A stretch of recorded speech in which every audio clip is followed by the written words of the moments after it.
Hello everyone, polity की 5000 plus MCQ की revision series में आपका स्वागत है। तो आज का टॉपिक रहने वाला है पीआरआई, पंचायती राज इंस्टीट्यूशन से रिलेटेड। स्टार्टिंग से लास्ट तक देखना, पूरा टॉपिक कवरेज मिलेगा, प्लस एमसीक्यू जो ऑलरेडी आ चुके हैं और प्रोबेबल है कि फ्यूचर में आने वाले हैं, वो सब कवरेज आपको मिलने वाला है। मतलब आपका टोटली टॉपिक कवरेज हो जाएगा विद एमसीक्यू। स्टार्ट करते हैं with first MCQ. Panchayati Raj institution are included in which list of the constitution. Constitution में जैसे आपको पता होगा 7th शेड्यूल के अंदर 3 लिस्ट हैं, union list, state list, concurrent list, ठीक है। और कुछ रेस्टिट्यूटरी पावर भी होती है, उससे सेपरेट है, वो लिस्ट 3 ही है, ठीक है। तो इन तीनों लिस्ट में से किस लिस्ट के अंदर पंचायती राज इंस्टीट्यूशन आता है? तो पंचायती राज इंस्टीट्यूशन फॉल होता है स्टेट लिस्ट के अंदर। स्टेट लिस्ट के अंदर आता है पंचायती राज इंस्टीट्यूशन, ठीक है।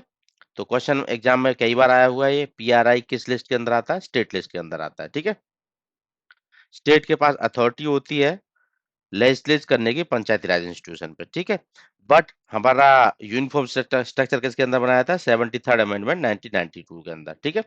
पर मेन पावर जिसके पास होती है, अथॉरिटी किसके पास होती है पीआरआई पे इंस्टीट्यूट करने की, रेगुलेट करने की? स्टेट के पास, ठीक है। तो स्टेट लिस्ट में ही आता है। After the dissolution of Panchayati Raj institution, मतलब पंचायत का डिसोल्यूशन के बाद फ्रेश सिलेक्शन कितने दिन में कंडक्ट हो जाने चाहिए? ये क्वेश्चन भी मल्टीपल टाइम पूछा गया है। जैसा कि एमपी एमएलए वाले केस में होता है, 6 महीने के अंदर इलेक्शन हो जाने चाहिए, मतलब पार्लियामेंट, लोकसभा और अपने स्टेट लेजिस्लेटिव असेंबली के केस में होता है। तो यहाँ भी वही सेम रूल फॉलो होता है, 6 महीने के अंदर फ्रेश इलेक्शन कंडक्ट कराने पड़ेंगे, आर्टिकल 243 ई के अंदर, ठीक है। आर्टिकल 243 के अंदर कंडक्ट कराए जाते हैं। और स्टेट मतलब अपने ये डी से मतलब पंचायत और म्यूनिसिपालिटीज के केस में इलेक्शन कंडक्ट करने की जिम्मेदारी किसके पास है? ये सेंट्रल इलेक्शन कमीशन के पास नहीं है। यहाँ के लिए सेपरेटली स्टेट इलेक्शन कमिश्नर बनाया हुआ है आर्टिकल 243 के अंदर, वो इनके इलेक्शन कंडक्ट कराता है, ठीक है। State election commission under article 243 के। If panchayat is dissolve before completion of term, ठीक है, मतलब उसका टर्म पूरा होने से पहले डिजॉल्व होगी। मान लो 5 साल का टर्म था, 2 साल में ही डिजॉल्व होगी। तो जब नई पंचायत बनेगी 2 साल बाद, अब डिजोल्व होने के बाद इलेक्शन कराए जाएंगे फिर से। मान लो 1-2 महीने के अंदर इलेक्शन हो गए। तो अब तो जो नई पंचायत बनेगी उसका कितने टाइम तक वो गवर्न करेगी, ठीक है। तो वो गवर्न करती है only remaining period of the original term. जो 5 साल का टर्म चल रहा था ना, जिसमें 2 साल में ही डिजोल्व होगी थी लास्ट पंचायत, तो वो जो बचा हुआ 3 साल का टर्म है बस उसी के लिए सर्व करेगी। उसके बाद फिर से फ्रेश इलेक्शन कराने पड़ेंगे। यहाँ पे थोड़ा कुछ अलग है, ठीक है।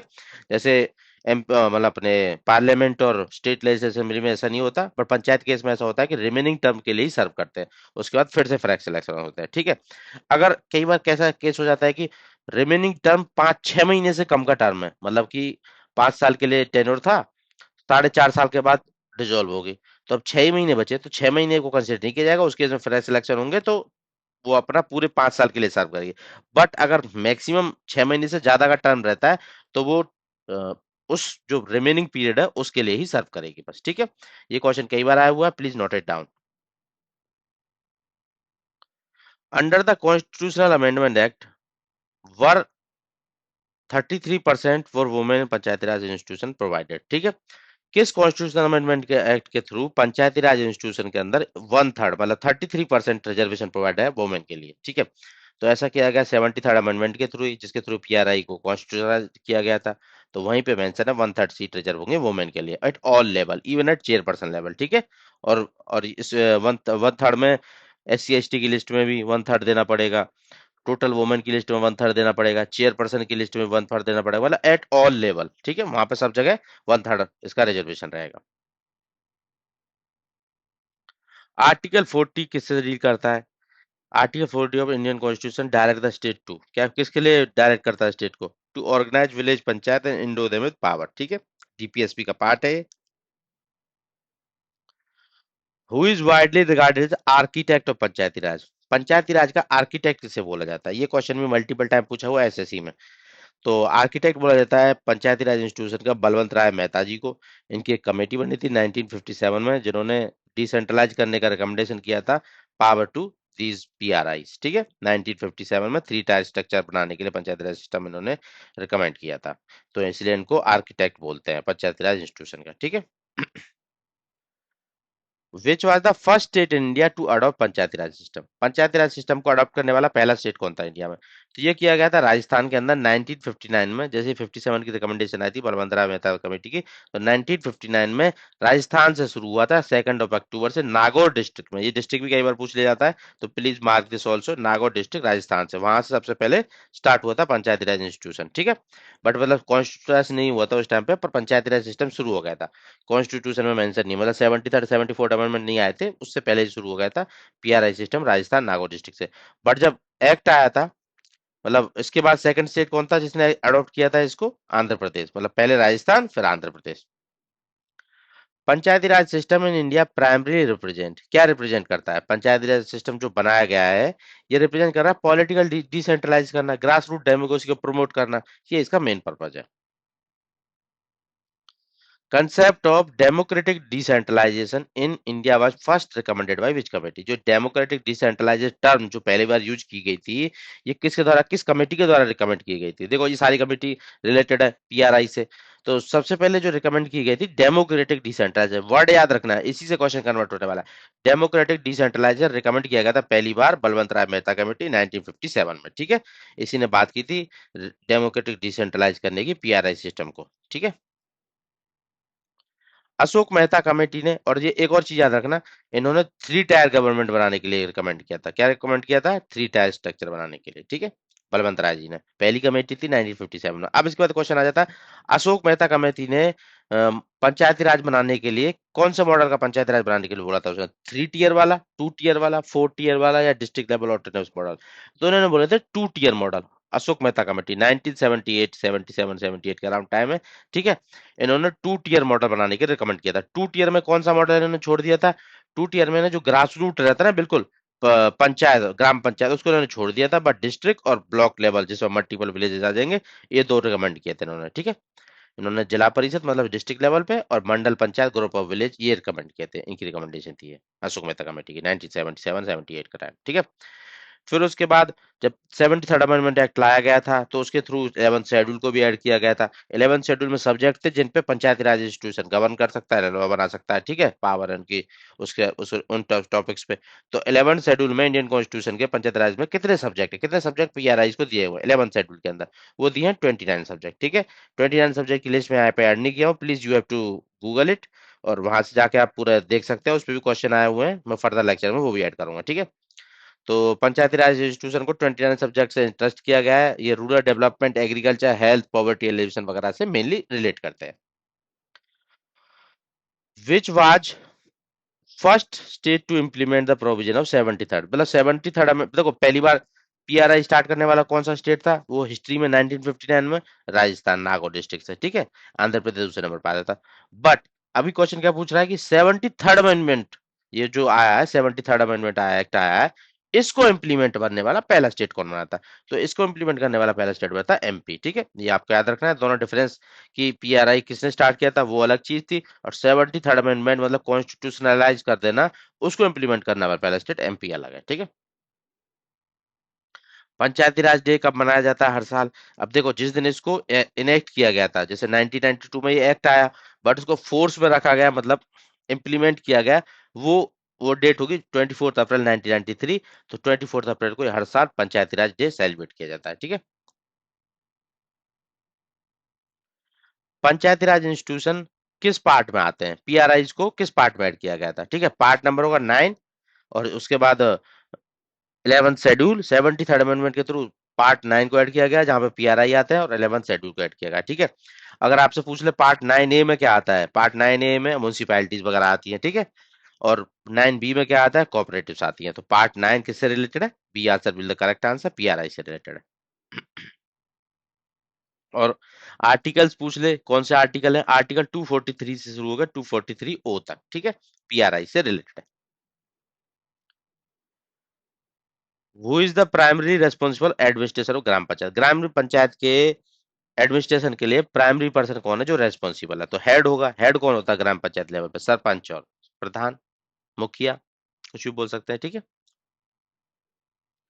ग्राम सभा क्या करती है? देखो, ग्राम पंचायत आपने सुना होगा, ग्राम सभा में क्या होता है, जितने भी एलिजिबल वोटर रहते हैं ना, उनकी एक असेंबली होती है ग्राम सभा, मतलब जो वोट देने के लिए एलिजिबल है 18 साल से ऊपर वाले, ठीक है, उनकी एक असेंबली होती है। इसका मेन काम होता है ग्राम पंचायत के प्लान्स को इम्प्लीमेंट करना।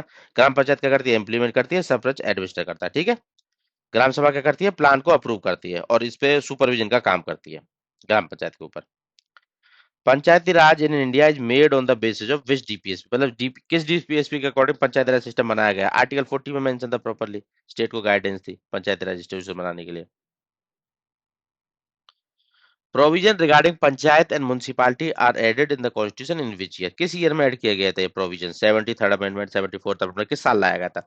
92 में लाया गया था। और एक्चुअल इंप्लीमेंटेशन उससे अगले साल हुआ था 93 में, ठीक है। केम इन टू फोर्स 93, पास्ड इन 92, ये आपको याद रखना है, ठीक है। 73rd के थ्रू क्या हुआ था? पार्ट 9 और 11th शेड्यूल ऐड हुआ था। 11th शेड्यूल में कितने सब्जेक्ट थे? 29 सब्जेक्ट थे। और इसी तरीके से 74th अमेंडमेंट 92 में, इसमें पार्ट 9A और 12th शेड्यूल ऐड किया था म्यूनसिपैलिटीज के लिए, ठीक है। Which are the following state do not have Panchayati Raj due to special constitution provision? देखो, 28 स्टेट है इंडिया के अंदर, 28 स्टेट है, 28 के 28 स्टेट में पीआरआई नहीं है। तीन ऐसे स्टेट हैं जहां पे पीआरआई नहीं है, ये तीनों आपको नोट डाउन करके रखने हैं, और रीजन के साथ बताऊंगा क्यों नहीं है, पर आपको नोट डाउन रखने हैं, क्योंकि एग्जामिनर हमेशा यही पूछ रहा है बार बार कि किस स्टेट के अंदर पीआरआई नहीं है। चार ऑप्शन देगा, चारों में से एक वो स्टेट होगा जिसके अंदर पीआरआई इंप्लीमेंटेड नहीं है, तो वो आप कन्वर्ट नहीं कर पाओगे। तो मैं यहाँ पे तीनों को एक साथ लिया हूँ। पीआरआई इज नॉट, मतलब किस स्टेट के अंदर पीआरआई इंप्लीमेंटेड नहीं है, ठीक है। तो वो है नागालैंड, मेघालय, मिजोरम, ठीक है। ये मेघालय और मिजोरम किस में आते हैं? 6 शेड्यूल में। 6 शेड्यूल मतलब ट्राइबल एरिया वाला वो एरिया जहाँ पे 6 शेड्यूल लगता है, असम, त्रिपुरा, मेघालय, मिजोरम। तो इनमें 6 शेड्यूल में तो इम्प्लीमेंट होता ही नहीं है पीआरआई, तो मेघालय और मिजोरम में नहीं है, ठीक है। और नागालैंड में स्पेशल विलेज, विलेज के जो उनके मतलब ट्रेडिशनल विलेज इंस्टीट्यूशन है, आर्टिकल 370A के अकॉर्डिंग, तो वहां पे भी इम्प्लीमेंट नहीं होता है। मतलब पीआरआई किन तीन स्टेट में नहीं लगता? नागालैंड याद रखना है, मेघालय, मिजोरम याद रखना है, ठीक है। अगर आपको मैप के थ्रू समझना है, थोड़ा दिखा देता हूँ एक बार, ठीक है। ये अपना नागालैंड यहाँ पे आसपास है, मतलब अरुणाचल प्रदेश वाला रीजन ये पे, और ये नागालैंड हो गया अपना, नागालैंड के नीचे, और ये असम हो गया यहाँ पे, असम के नीचे ये मेघालय वाला, ठीक है। तो नागालैंड में नहीं लगता, मेघालय में नहीं लगता, और यहाँ पे मणिपुर है, मणिपुर से नीचे मिजोरम है, ठीक है। तो मिजोरम में भी नहीं लगता। इन तीनों स्टेट में नहीं लग रहा है ये। 1 सेकेंड, ठीक है। नागालैंड, मेघालय, मिजोरम, ये 6 शेड्यूल वाले, और ये अपना सेपरेट उसका विलेज ट्रेडिशन है नागालैंड वाला। तो तीन स्टेट में नहीं लग रहा है, तीनों नोट डाउन रखना प्लीज, क्योंकि क्वेश्चन यही एग्जाम में मल्टीपल टाइम आ रहा है, नागालैंड, मेघालय, मिजोरम, ठीक है। मेघालय मिजोरम में 6 शेड्यूल एरिया होने की वजह से जहाँ पे पीआरआई लगता ही नहीं है, और अपना 370A नागालैंड में स्पेशल विलेज ट्रेडिशन की वजह से वहां पे भी नहीं लग रहा है, ठीक है। PRI is not applicable in schedule area unless extended under PESA act, ठीक है। पीस एक्ट के अंदर जो एक्सटेंशन मिल रहा है वहां पे एप्लीकेबल है, अदरवाइज एक्टिवेबल नहीं है पीआरआई।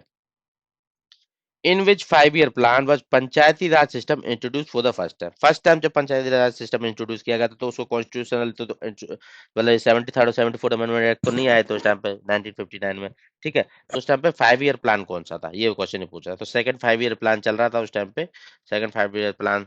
और जो इसके अलावा जो कम्युनिटी डेवलपमेंट प्रोग्राम और नेशनल एक्सटेंशन सर्विसेज है, उनको लॉन्च किया गया था फर्स्ट 5 ईयर प्लान में, ठीक है। और ये कौन सा था? पंचायती राज सिस्टम 1959, ये सेकंड 5 ईयर प्लान में 56 से 61 का जो 5 ईयर प्लान था। 73rd constitution amendment 1992 which gave constitutional status to PRIs were enacted during which 5 year plan? किस 5 ईयर प्लान में इनको इंट्रोड्यूस किया गया था? जब 73rd अमेंडमेंट एक्ट आया था, तब कौन सा 5 ईयर प्लान चल रहा था? तब चल रहा था 8 5 ईयर प्लान, ठीक है। 8 5 ईयर प्लान चल रहा था 92 से 97 वाला, तब इनको इम्प्लीमेंट किया गया था, ठीक है। Sorry. Which article of constitution contain provision related to panchayat से रिलेटेड प्रोविजन किस आर्टिकल में डील डील करते हैं, ठीक है। देखो, पंचायत बनाने के लिए आर्टिकल 40 से पावर विड्रॉ की थी, डीपीएसपी में मेंशन था, पर पंचायत के आर्टिकल पूछ रहा है किस में प्रोविजन है? आर्टिकल 243 में, ठीक है। 243 शुरू के 243 ओ तक, ठीक है, पार्ट 9 में।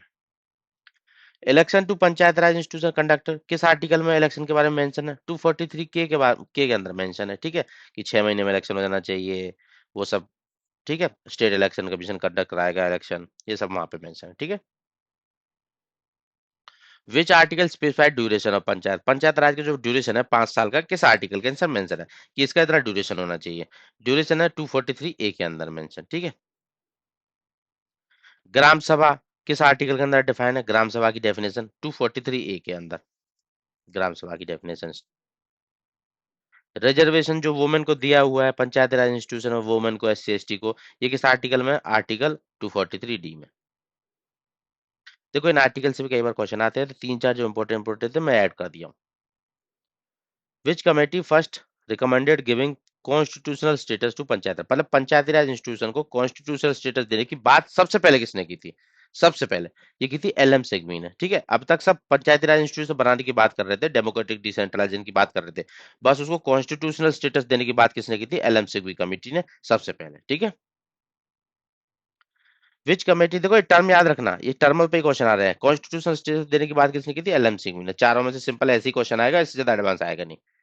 विच committee emphasise reducing bureaucratic interference को रिड्यूस करने की और स्ट्रेंथन करने की बात की थी इसने, मतलब ये टर्म लिखी आ जाए, ब्यूरोक्रेटिक इंटरफेरेंस को घटाना और स्ट्रेंथन करना लोकल सेल्फ गवर्नेंस, ये किसने बोला? जीवे की राय राव कमेटी, ठीक है। तो ब्यूरोक्रेटिक इंटरफेरेंस को घटाने की बात किसने की थी? जीवे की राव कमेटी ने, ठीक है। विच कमेटी रिकमेंडेड दैट जिला परिषद should be pivot of district planning, मतलब डिस्ट्रिक्ट प्लानिंग का पिवोट कौन होना चाहिए? जिला परिषद। ये रिकमेंडेशन किस कमेटी के द्वारा की थी? ये भी जीवी के राव कमेटी के द्वारा, ठीक है। जिला परिषद, एक तो ब्यूरोक्रेटिक इन्फ्लुएंस को हटाने की बात इसने की थी, और जिला परिषद पिवोट ऑफ डिस्ट्रिक्ट प्लानिंग था, वो भी जीवी के राव कमेटी ने की थी। State election commissioner, state finance commissioner, sorry, किस आर्टिकल के अंदर मेंशन है? अब मैं आप लोगों को लास्ट लेक्चर आपने पढ़ा होगा, फाइनेंस कमीशन जब पढ़ा रहा था मैं, तो वहां पे बताया था आई और वाई, ठीक है। 243 आई ये पीआरआई के लिए, 243 वाई म्यूनिसिपैलिटीज के लिए, ठीक है। विच committee on Panchayati Raj institution was constituted bye planning, planning commission के द्वारा कौन सी कंस्टिट्यूट कमेटी बनाई गई थी पीआरआई के लिए, ठीक है। तो ये जीवी के राव कमेटी थी, वही कमेटी जिसने बोला था ब्यूरोक्रेटिक इंटरफेरेंस को हटाओ और डिस्ट्रिक्ट लेवल पे मेन जो प्लानिंग का काम करेगी डिस्ट्रिक्ट काम कमेटी करेगी, ठीक है। ये इसने दोनों ने बोले थे। और देख लेते थोड़ा थोड़ा किस किसने, देखो जीवी के राव कमेटी किसने करी थी? प्लानिंग कमीशन के द्वारा। बलवंत राव कमेटी गवर्नमेंट ने फॉर्म कर दी। अशोक राय कमेटी जनता पार्टी ने। एलएमसीबी की राजीव गांधी गवर्नमेंट के टाइम पे, ठीक है।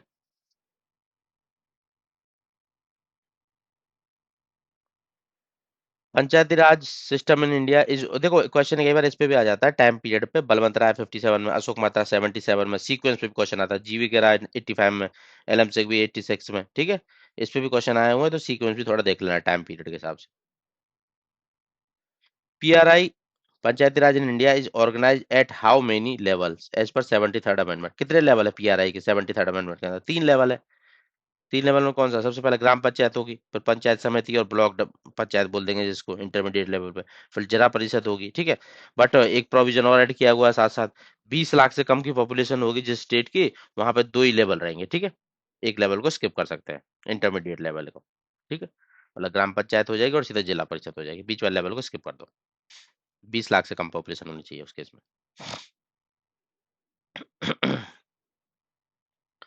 Which body stand at the apex of the 3 tier structure, 3 tier structure के फ्रेमवर्क जो बनाया हुआ है उसमें एपेक्स, एपेक्स मतलब एक ट्रायंगल बना के देखो, ये अपना, अगर जैसे आप एक ट्रायंगल बनाते हो तो ये जो पॉइंट होता है ना, इसको एपेक्स बोलते हैं। तो मतलब सबसे टॉप पर कौन खड़ा हुआ है? इसके जो 3 tier सिस्टम है उसके सबसे टॉप पर कौन है? सबसे टॉप पर जिला परिषद, सिंपल बात। State with population below 20 lakh is permitted to skip which tier of PRI, 20 lakh से कम की पॉपुलेशन स्टेट में तो कौन सा वाला पीआरआई का लेवल को स्किप कर सकते हैं? इंटरमीडिएट लेवल, पंचायत समिति और ब्लॉक पंचायत को, ठीक है। बीच वाले लेवल को स्किप कर सकते हैं। 243 बी में प्रॉपरली मेंशन है ये। ग्राम सभा क्या होती है भाई? ग्राम पंचायत आपने पता होगा, जहाँ पे पंच वगैरह बैठते हैं, 5 पंच, पंच मतलब अपना सरपंच, सरपंच से छोटे वाले 4 और, पर ग्राम ग्राम सभा क्या होती है? Gram Sabha first tier of Panchayati Raj है? नहीं, गलत है। Not a tier but the foundation of Panchayati Raj, same as Gram Panchayat, executive body at village level क्या है? ये टीयर नहीं है, but foundation of Panchayati Raj है। फाउंडेशन कैसे? जो ये ग्राम सभा होती है, ये सारे इलेक्टर्स जो वोटर होते हैं, वोट देने के लिए एप्लीकेबल होते हैं, उन सबकी एक ग्रुप होती है, ठीक है। जनरल बॉडी होती है विलेज की। तो ये डेमोक्रेटिक, मतलब जो डेमोक्रेटिक प्रिंसिपल्स होते हैं उसमें पार्टिसिपेट करती है, इलेक्ट कराती है। तो ये इसलिए ग्राम संस्था एक है, फाउंडेशन है पंचायती राज की।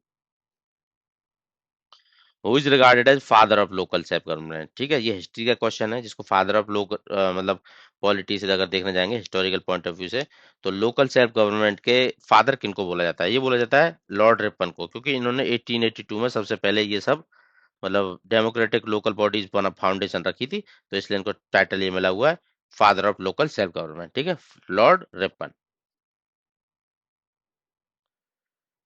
Recommendation of Thungon committee, Thungon committee ने बोला था कॉन्स्टिट्यूशन स्टेटस, तो सबसे पहले किसने बोला था? एल एम सिंघवी ने बोला था, ठीक है। थुंगन कमेटी उनके बाद आई थी, एल एम सिंघवी के बाद। इन्होंने भी बोला था कॉन्स्टिट्यूशनल स्टेटस देने के लिए। तो एक एक अमेंडमेंट बिल भी मूव हुआ था। राजीव गांधी जी गवर्नमेंट थी, बट बाद में उनकी गवर्नमेंट गिर गई। तो फिर ये बिल ऐसे जो के तो रह गया, मतलब लैप्स हो गया, ठीक है। तो बिल कौन सा था? बिल का नाम पूछ रहे थे, 64th अमेंडमेंट बिल मूव किया गया था, ठीक है, थोंगन कमेटी के द्वारा, कॉन्स्टिट्यूशनल स्टेटस देने के लिए पीआरआई को। बट गवर्नमेंट गिरने से बिल लैप्स हो गया। 64th अमेंडमेंट याद रखना है, ठीक है, तोंगन कमेटी के द्वारा। विच committee first strongly recommended creation of district planning committee? District planning committee बनाने की रिकमेंडेशन किसके द्वारा दी गई? स्ट्रांगली, ठीक है। ये की गई थी अपने थोंगन कमेटी के द्वारा, ठीक है। थोंगन कमेटी ने रिकमेंड किया था।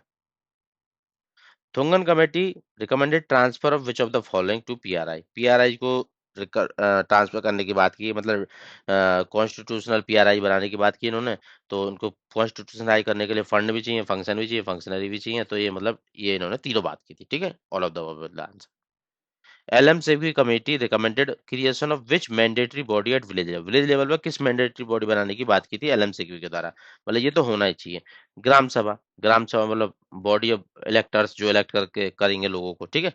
तो ये मैंडेटरी बॉडी बोली गई थी इसके द्वारा। सोशल ऑडिट कौन करता है विलेज लेवल पे? जैसे मनरेगा स्कीम वगैरह, Mahatma Gandhi national rural employment guarantee act है।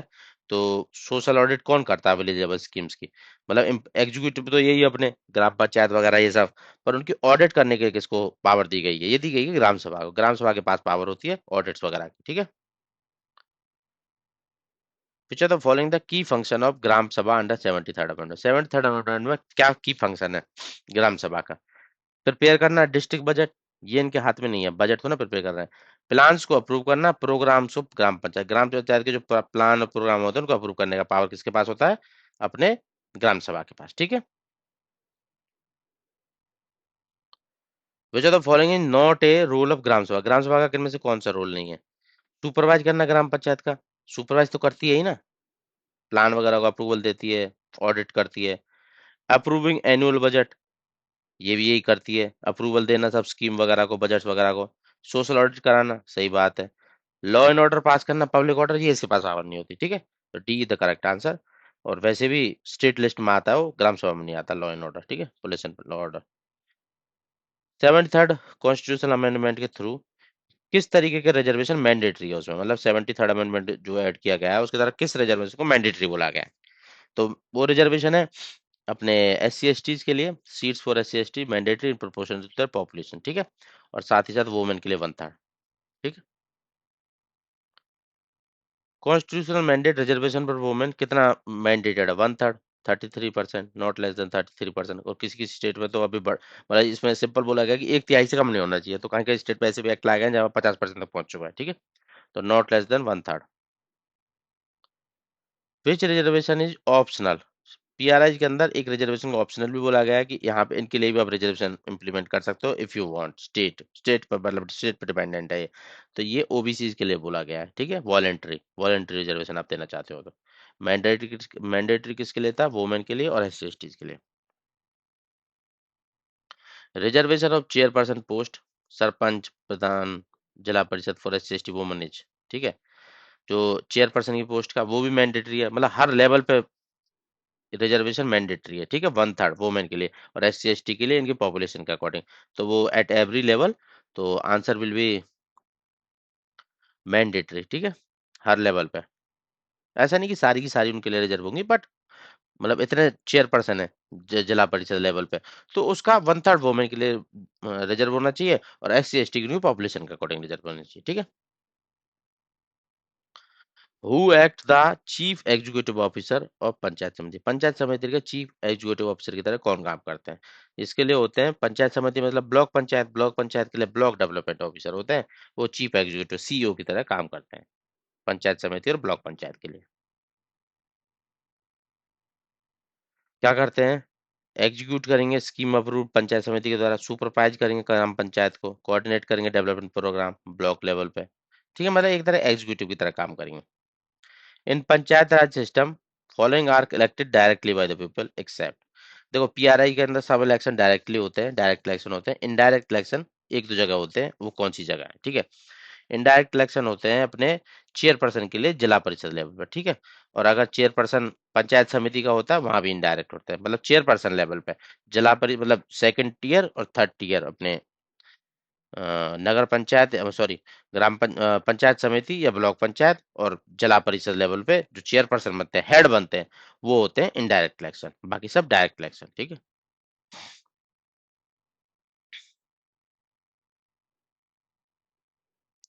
Which of the following in not a member of जिला परिषद, जिला परिषद का इन चारों में से कौन मेंबर नहीं है? देखो, इलेक्ट जिला परिषद के मेंबर कौन कौन बनते हैं? Elected member from territorial constituency, जितने भी इलेक्टेड मेंबर होंगे टेरिटोरियल कॉन्स्टिट्यूंसी, हाँ वो तो बनेंगे भाई, जिला के अंदर जितने भी लोग इलेक्टेड होके आए होंगे वो तो उसके मेंबर होंगे ही होंगे ना, सिंपल बात है, तो ठीक है। Member of Lok Sabha represent the district, अगर कोई MP होगा उस डिस्ट्रिक्ट को रिप्रेजेंट कर रहा होगा तो वो भी मेंबर होगा जिला परिषद का। मेंबर ऑफ पंचायत समिति ब्लॉक लेवल, ब्लॉक लेवल के मेंबर क्यों उसके मेंबर होंगे जिला परिषद के? ब्लॉक तो छोटा लेवल है ना, उसका हेड आ सकता है बस पंचायत समिति का, बट बाकी नहीं आ सकते, तो C इनकरेक्ट है। MLA भी, हाँ MP और MLA दोनों उसके मेंबर होते हैं जिला परिषद के, अगर उस डिस्ट्रिक्ट से या फिर उस एरिया से रिप्रेजेंट कर रहे होते हैं, ठीक है। और इलेक्टेड मेंबर भी होते हैं, और जिला परिषद का हेड होता है, और पंचायत समिति से बस चेयरपर्सन आते हैं, मेंबर नहीं आते, ठीक है। Which of the following is not a member of panchayat samiti, which of the following is not a member of panchayat samiti, panchayat समिति का मेंबर कौन सा नहीं है, ठीक है, ये देख लेते हैं, मतलब ब्लॉक पंचायत लेवल पे कौन मेंबर नहीं है? इलेक्टेड मेंबर, हाँ वो तो मेंबर होंगे होंगे। Sarpanch of gram panchayat in block, sarpanch होंगे नहीं होंगे बताइए? सरपंच भी मेंबर होंगे क्योंकि वो हेड है पंचायत लेवल, ग्राम पंचायत लेवल पे। मेंबर ऑफ लेजिस्लेटिव असेंबली, ये भी मेंबर होंगे, ठीक है, अगर जो MLA MP वगैरह आ रहे होंगे उस रीजन में तो उसके मेंबर होते हैं पंचायत समिति के। मेंबर ऑफ जिला परिषद, जिला परिषद अलग सेपरेट बॉडी है, तीसरे लेवल की, तो उसके मेंबर इसके मेंबर नहीं होंगे पंचायत समिति के, ठीक है। तो D will be the correct answer. पीसा एक्ट 99, मतलब पंचायत का एक्सटेंशन इनटू शेड्यूल एरियाज, ठीक है, 1996 इनेक्ट किया गया था to extend the Panchayati Raj provision to the schedule area, schedule area में एक्सटेंड करने के लिए पंचायती राज इंस्टीट्यूट के लिए पीसा एक्ट एक्ट किया गया था 1996 में, ठीक है, फिफ्थ शेड्यूल के अंदर। Which of the following is a special power of gram sabha under पीसा एक्ट, पीसा एक्ट के अंदर ग्राम सभा के पास एक स्पेशल पावर होती है, वो कौन सी होती है? Ownership of minor forest produce, ठीक है। पीसा एक्ट मतलब Panchayati Raj extension schedule area, fifth schedule areas के अंदर ग्राम सभा के पास एक स्पेशल पावर होती है, ownership of minor forest produce, ठीक है। और साथ ही साथ एक और दो पावर होती है, control over natural resource, development plan को अप्रूव करना, mandatory consultation for land acquisition, ठीक है। ये सब पीसा एक्ट के अंदर पावर होती है ग्राम सभा के पास। अंडर पीसा act for land acquisition in schedule area government must, पीसा एक्ट के अंदर लैंड को एक्वायर करना है शेड्यूल एरियाज के अंदर गवर्नमेंट के द्वारा, तो गवर्नमेंट को कंसल्ट करना ही पड़ेगा ग्राम सभा के पास साथ, क्योंकि मैं लास्ट में आपको बताया था mandatory consultation for land acquisition, ठीक है, ग्राम सभा के साथ इन फिफ्थ शेड्यूल एरिया जहां पे पीसा लगा हुआ है। Panchayati Raj provision under 73rd constitution amendment do not apply to which of the following, इनमें से किस में अप्लाई नहीं होता 73rd अमेंडमेंट के जो पंचायती राज प्रोविजन है? Schedule area under fifth schedule, नहीं नहीं लगेगा, क्योंकि शेड्यूल एरिया के अंदर पीसा लगता है, पंचायती राज इंस्टीट्यूशन डायरेक्ट नहीं लगता। ट्राइबल एरिया सिक्स शेड्यूल में, हाँ वहां भी नहीं लगता। फिफ्थ शेड्यूल में आंसर मत कर देना कि लगता है, क्योंकि फिफ्थ शेड्यूल में पीसा लगता है ना कि पंचायती राज इंस्टीट्यूशन लगता है। पीसा एक मॉडिफाइड फॉर्म है पंचायती राज इंस्टीट्यूशन का, तो वो लगता है, तो C will be the correct answer, ठीक है।